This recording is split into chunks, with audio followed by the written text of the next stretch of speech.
4. Oh, what's that? That was Do you remember? very Do you remember? professional. Felt like I was in a studio. Tell her what it's from. It's from Wayne's World. No, 5, 4, 3.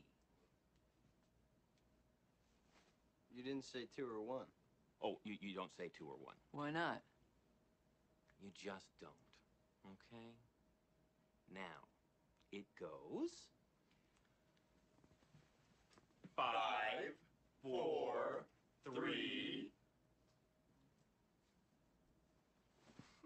Good. Okay. Good. no idea what that is. I know what Wayne's World is. It's a movie. Yeah, it's a movie based on a skit from Saturday Night Live. It has the one guy in it. Michael Myers. Yeah. And Dana Carvey. Yes. Yes. Yeah, I know what it is. Danny Carey. I couldn't quote it. That's the drummer tool. Okay. Alright, I'm ready. All right. We're talking about the Manson family. Yay. Yes. So, Shut up. We don't yay Oh, sorry. circles. Oh, We man. don't yay like I'm going to start with like some background with Charles Manson. So as a baby, he was traded to a bartender for beer by his mother. She like went to a bar and like the bartender was like, "Oh, I'd love to have a kid like that." And she was like, "Give me a pitcher of beer and you can have him." And like his uncle had to eventually like go find him because like the mother left him. That's And- ridiculous. No, she didn't leave him. She sold him. Yeah, She like traded him. Yeah. Traded and bartered. Somebody else abandoned that kid after. Yeah. His new mom. So he like did a ton of like he was in and out of like trouble continuously when he was a kid, and like it was crazy. It went from like stealing to like he owned his own little like nightclub type stuff, like some bad shit happening in it and everything. And at 18 he was arrested for sexually assaulting a boy at knife point, and he was like caught like mid-act doing it, and he assaulted 3 men while in jail. And then when he got out of jail, He's like a tiny man too, isn't he? I have no idea. He's got a big head. Little people, little people are the scariest. He's like He's got a big head. But so after he got out, he got married to a girl for a year, and then the marriage failed, and then he got married to a 16-year-old girl, and then he divorced her, and then got married to a prostitute named Candy, who divorced him when he went back to jail. So he's like, How many times has he been married? he's I had been no idea. married so many times. Yep. So while he was in jail, after all that, he fell in love with Scientology and music. He was like going around like preaching to people that he was like emotionally attuned to everybody, and like is a great like I don't even know, great with his words and all this stuff.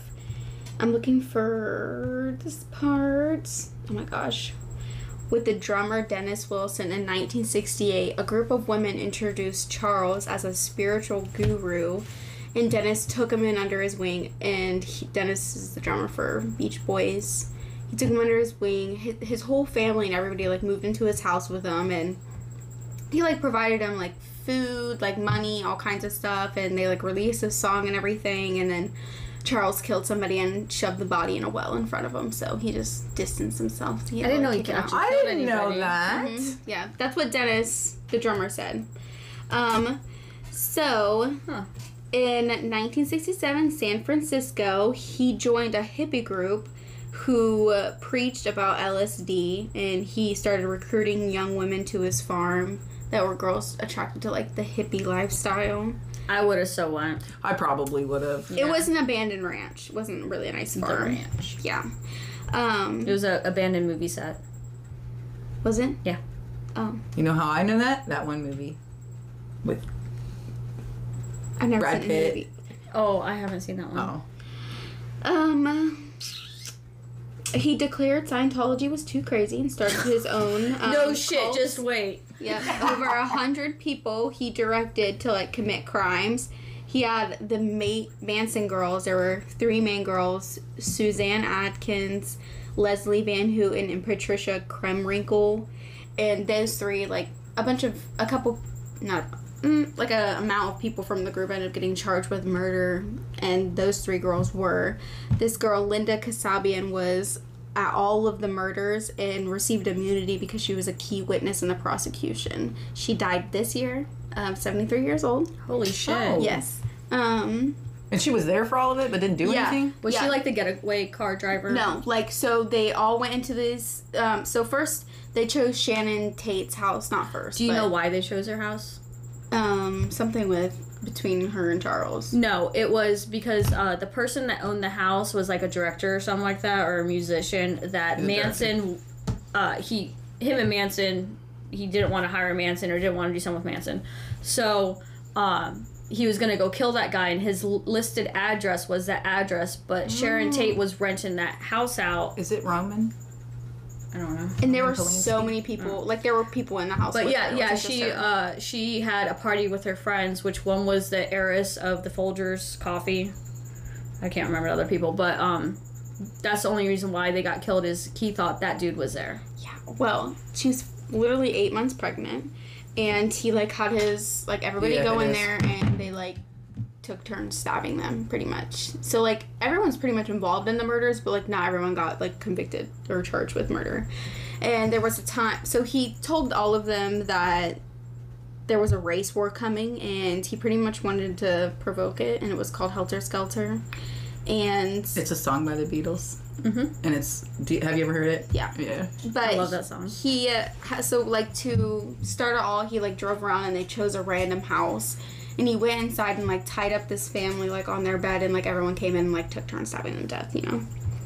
But, so, his followers thought he was Jesus reincarnated. And they had mandatory acid trips and orgies. Mandatory? Mandatory. You had to be a part of them. You had to be a part of it. You had to trip balls and join the orgy. At the same time, though? You want to know where they were getting their LSD?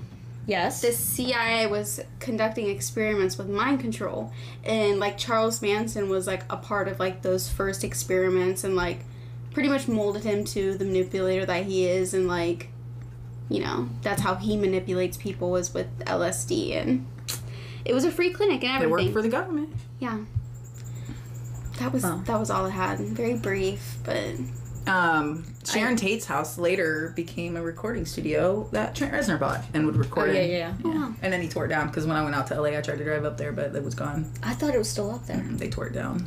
I know that when they would kill the people, they would write pig and stuff like on the wall with the blood. They carved in her Sharon Tate's stomach.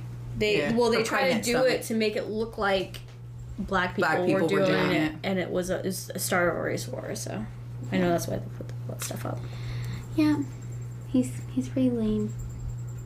He said he was 5'6", or a lot of people were saying he was 5'2". Oh, then he was 5'2". Manson responded he was 5'6" and 3/4". Oh, then he's 5'2". Right. On a good day. He died in 2017 at the age of 83. Wow. He was in prison the whole time until he was in the hospital. There was this video, and they were like, who is Charles Manson? And he's, like, staring at the camera, and he does all kinds of different crazy faces, and he was like, I'm nobody. Fucking batshit crazy. He's a fucking manipulator. He is. He did a backwards swastika in his forehead. Right. It was backwards. I guess it's forward, though, if you look in the mirror, so... Embarrassing. Loser. Well, yeah, he's probably doing it in the mirror. Well, he would make artwork and stuff. He would take apart socks and stuff in prison, and he'd make little things with it, and then the police officers have to confiscate everything because they were worried that the other prisoners will get a hold of it and then sell it because it's Charles Manson's thing. So then they have to compensate everything, and it just sits there. But he makes a lot of things out of weird shit because all you got is time. Jail people they're innovative, man. They can make... I've heard of them making chives out of potatoes. What the fuck is that about?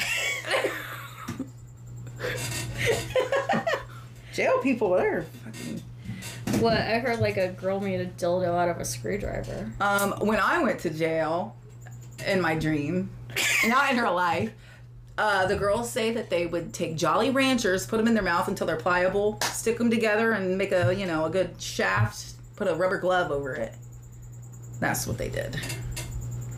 I was like, you guys have too much time in here. I'm going to be out here in like 3 hours. They're like, what are you in for? I was a traffic violation. In her dream. My husband's in my dream. Like, I'm not supposed to be in here. Holy shit. That's hilarious. Yeah. Oh. Fucking, I'm never gonna look at a Jolly Rancher the same. Me either. I'm like... I don't look at rubber gloves the same. I see those a lot more than Jolly Ranchers.